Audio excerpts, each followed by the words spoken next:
1440 ہجری ہوگی بمطابق 4 جون 2019۔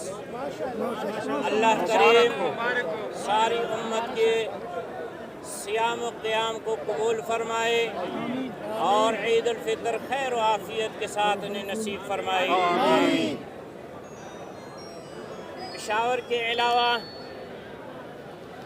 صبح خیبر پختونخوا کے مختلف اضلاع میں ہماری ہدایت کے مطابق اجلاسات منعقد کیے گئے، جس میں مردان میں 3 گواہیاں پیش ہوئیں، ضلع کرک میں 18، ضلع لکی مروت میں 15، میر علی میں 7، ضلع بنو میں 48 گواہیاں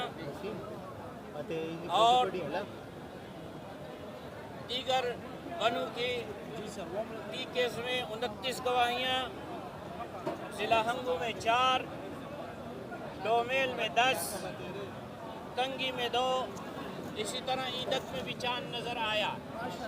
تمام اہل وطن سے یہ گزارش ہے کہ وہ ہر چیز پر آقا نامدار، محبوب کردگار، شفیع المذنبین اور رحمت للعالمین، خاتم النبیین جناب محمد الرسول اللہ صلی اللہ علیہ وسلم کی سنت کو فوقیت دیں۔ اسی میں اعزاز ہے اور اسی میں نجات ہے۔ اللہ کریم ہم سب کے اپنا فضل فرمائے۔ ربنا تقبل منا انک انت السمیع العلیم۔ پاکستان پائندہ باد۔